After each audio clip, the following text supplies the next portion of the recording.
Yang lurus dengan apa yang dibayangkan banyak orang, setidaknya ketika dibawa ke memori masa lalu, saya sedang berbicara tentang Pak Prabowo, Presiden Republik Indonesia saat ini. Yang mengatakan bahwa dia orangnya yang tanpa tedeng aling-aling, suka ini suka itu. Anda bisa menerjemahkan sendiri. Tapi ternyata dalam 6-7 bulan pemerintahannya itu melakukan banyak hal yang bahkan saya pun merasa bahwa ada sesuatu yang baru di sini, ada sesuatu yang ditawarkan di sini. Jika banyak programnya itu tampak terbaca banget bahwa sosialisme tanda petik yang begitu kental dalam keluarganya itu diterjemahkan, misalnya Koperasi Merah Putih lah, kemudian makan bergizi gratis lah, itu terbaca dengan detail. Saya percaya betul bahwa dalam politik itu harus ada komunikasi, se-ekstrim apapun itu. Maka kemudian apa yang dilakukan beberapa aktivis yang juga teman-teman saya, itu saya bisa pahami. Apa alasannya kemudian Anda merasa bahwa adalah penting untuk berkomunikasi dan berbicara, setidaknya menyampaikan pesan kepada pemerintah yang ada? Ya, pertama saya Jumhur misalkan ini kan kita kan oposisi terhadap pemerintahan yang kita anggap tidak punya ideologi, tidak punya national interest, dan tidak punya kecintaan pada rakyat dan bangsa Indonesia. Jadi ketika pemerintahannya berganti, kita melihat bahwa presidennya mempunyai komitmen yang tinggi pada bangsa, negara, tanah air, kedaulatan, dan lain-lain. Inisiatif, bilang aja saya mau ketemu. Artinya apa? Ya, artinya kita memang mau menunjukkan bahwa Pak Presiden ini punya pikiran, kita punya pikiran sama loh Pak. Masalahnya adalah pada bagian tertentu juga terbaca dengan sangat detail bahwa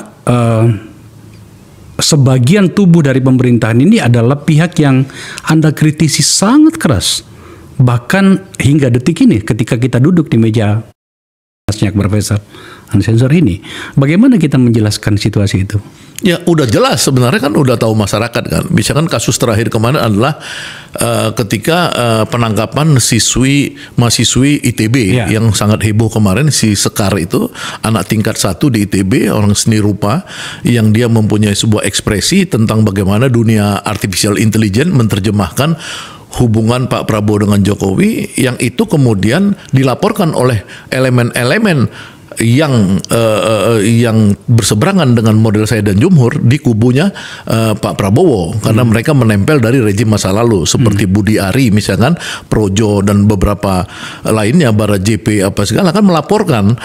Dan itu mereka meminta agar si mahasiswi yang culun ini ditangkap, di penjara selama-lamanya, ya kan, sesuai dengan Undang-Undang ITE.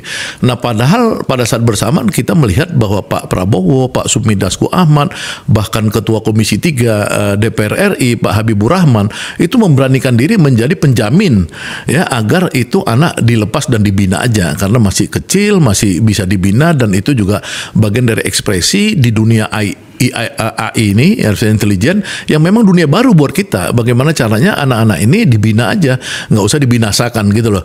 Jadi ini elemen jahat dan elemen buruk ini dibaca oleh elemen jahat dan elemen baik ini bisa dicerna oleh masyarakat menurut saya. Jadi kita nggak usah takut, masyarakat sangat pintar mencerna itu.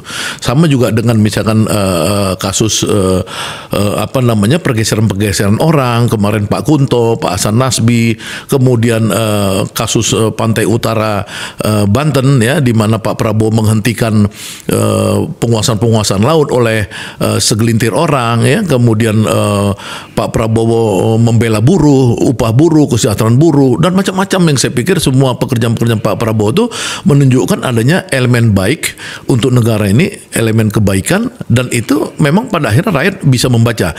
Kita nggak perlu menjelaskan terlalu dalam, memang orang tahu bahwa sekarang ada dua matahari, dan persoalannya sampai kapan dua matahari ini akan terus berlangsung ya, itu sangat menentukan nasib negara ke depan, saya pikir itu. Ke Ganda dulu, ini mau tidak mau saya harus masuk tadi pada ujung dari apa yang disampaikan Ganda tadi. Jumhur sudah memperjelasnya.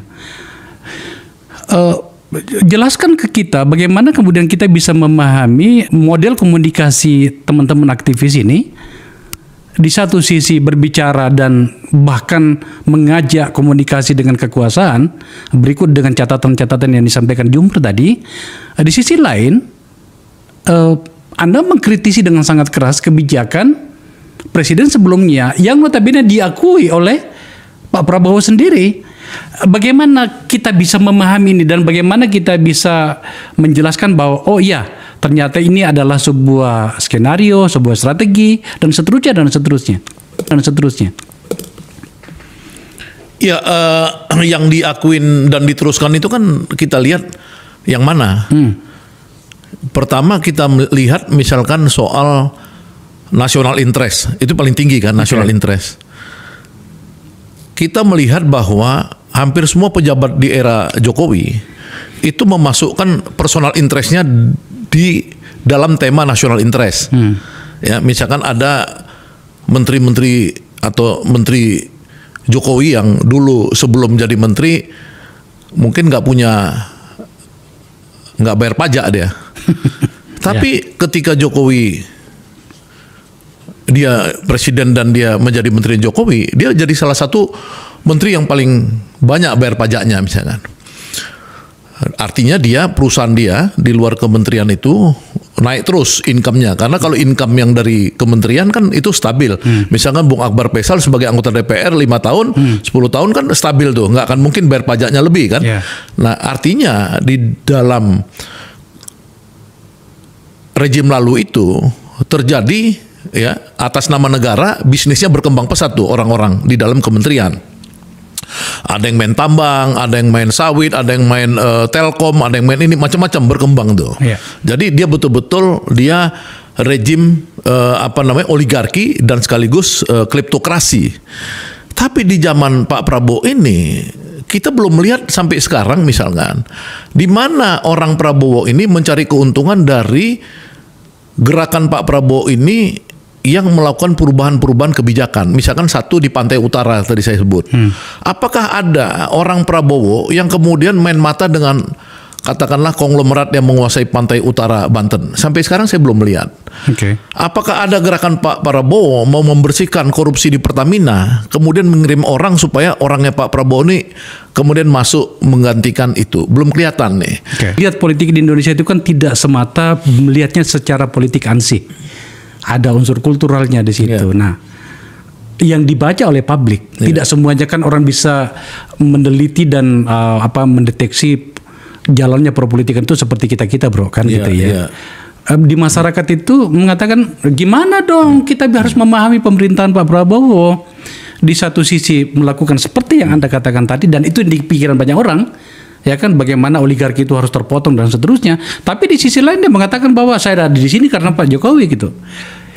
Secara psikologis dalam konteks kebangsaan itu mengganggu bro. Nah pertanyaannya orang itu Anda berada pada sisi yang mana sebenarnya? Kalian berada pada sisi yang mana? Iya kan begini ya kan pertama kan yang disebut manusia itu kan melihat pikiran yang kata Pak Jumhur juga tadi kan. Pikirannya itu bagaimana Pak Presiden kita ini? Ya kan kita yakin saya Jumhur ya Rocky Gerung dan lain-lain yang aktivis-aktivis yang ketemu dengan tangan kanan Pak Prabowo namanya Profesor Dasko itu kan kita karena yakin bahwa Pak Prabowo ini ideologis. Koperasi desa misalkan dengan 400 triliun uang diputar ya seperti Mao Zedong dulu bilang ini desa dibangun supaya desa mengepung kota. Tapi kan bagaimana kalau menterinya masih dari masa lalu yang kemarin minta mahasiswi ITB ditangkap ya kan di penjara aja tuh lebih lama. Budi Ari ya kan sementara kerjanya ideologis ini kerjaan ini orang sementara orang begitu kan nggak kompatibel dengan kerjaan ideologis yang dibebankan Pak Prabowo agar koperasi desa itu membangun desa industrialisasi pedesaan kohesivitas gotong royong di desa itu terjadi dengan 400 triliun uang. Sekalian kan sebenarnya saya mau menuju pada sebuah pertanyaan tentang matahari kembar. Ya. Udahlah ya penonton saya sedang mencoba memediasi pertanyaan Anda kepada teman-teman para aktivis ini. Itu bagaimana sebenarnya Anda memahami dalam relasi Anda yang baru dengan istana seperti ini? Ya, saya melihat kan bahwa memang yang saya ungkapkan tadi, Pak Jumur awal mengatakan kenapa kan lu terbuka nyebut-nyebut saya calon menteri dulu. Ya karena saya ikut membuat konsepnya. Ini Jumur ada di sini, ya kan? Saya ikut membuat konsepnya agar Jumur diseleksi oleh Pak Burhanuddin Abdullah waktu itu sebagai ketua tim dengan 5 profesor. Jumur diuji. Nah, saya bagian daripada pembuat konsep karena doktor saya di bidang perburuhan kan gitu. Saya bantu Jumur untuk presentasi itu dan lolos Jumur ini masuk di meja presiden. Jadi saya tahu di Jumur itu harusnya jadi menteri, ya kan? Nah, kemudian nggak jadi. Nah, Pak Prabowo pada bulan November menyampaikan itu pada Jumhur. Pak Jumhur seharusnya, kau kan harusnya menteri saya. Tapi lu tahu kenapa kan nggak jadi? Nah, kan itu artinya kan apa terjemahannya? Kan berarti ada matahari kembar itu, kan gitu. Nah, matahari kembar ini itu kan sama kayak Ibu Megawati dengan dengan Presiden Jokowi dulu. Ya kan Ibu Mega maksa, ini pokoknya Kapolri harus BG, ini harus ini kan kira-kira gitu. Itu biasalah namanya persekongkolan politik itu kan pasti selalu ada begitu. Nah, ini yang problem buat kita. Yang sekarang ini Prabowo-nya ini ideologis, yang ini pragmatis, yang ini hanya taunya kekuasaan ansih yang masa lalu ini. Ini itu maksudnya Jokowi ini, gengnya Jokowi ini cuman urusannya itu aja, kuasa, nggak pernah buat apapun untuk rakyat. Ya, yang jelas saya di penjara, Jumur di penjara gitu loh, nggak ngerti dia gitu loh. Nah, kalau Prabowo ini dia punya konsep untuk kedaulatan bangsa, kemandirian bangsa Indonesia. Kan makin lama makin kelihatan ketika dia jadi agenda aksi kan, jadi policy agenda aksi. Oh, ini kok bukan gua. Nah, sampai kapan ini menurut saya tadi, kalau kelamaan takut saya Pak Prabowo ini yang saya selalu sebut punya 2 sisi kehidupan. Satu, sebagai seorang demokrat dia membangun partai, dia kompetisi. Walaupun dia terakhir melakukan kudeta merangkak, quote and quote istilah saya, sehingga dia bisa jadi presiden. Ya, kalau dia nggak ambil Gibran itu kemarin, dia nggak mungkin jadi presiden kan. Dia kudeta merangkak masuk dari dalam. Tapi di sisi lain dia punya sisi sebagai kombatan. Dia mantan komandan Kopassus, Pangkostrat, pasukan elit. Bagaimana kalau sisi kombatannya lama-lama makin keluar?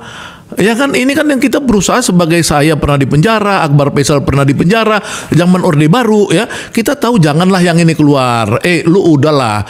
Anda membaca bahwa kemungkinan itu bisa keluar? Ya bisa dong. Si perkombatan itu tadi. Bisa lah. Bisa. Karena apa? Karena berkali-kali kan dia kan udah, misalkan kita lihat yang dibongkar oleh sebuah majalah ya, dia ada 100-an kolonel dididik di Menhan, di Kemenhan, ada ITB-nya di situ, ada UI-nya di situ, ada satu lagi Prasetya Mulia kalau nggak salah saya, itu mendidik mereka untuk masuk ke pekerjaan-pekerjaan sipil. Yang ini kan ribut kemarin, diributin orang-orang civil society. Kenapa tentara mau masuk lagi, mau comeback lagi kan gitu. Menurut Anda itu membantu seluruh tujuan-tujuan demokratisasi yang Anda usung nggak? Ya bukan, maksudnya kalau dia dibatasin, kita tahu sama-sama ini hanya untuk jadi kepala bulog. Misalkan Pak Novi ini misalkan perlu, oke lah 2, 3, 4, 5. Tapi kalau kebanyakan kan kita sebagai orang sipil, wah ini balik lagi dong ke masa lalu, kita takut. Nah, maksud saya Pak Prabowo ini kita harus jangan dia itu diganggu terus.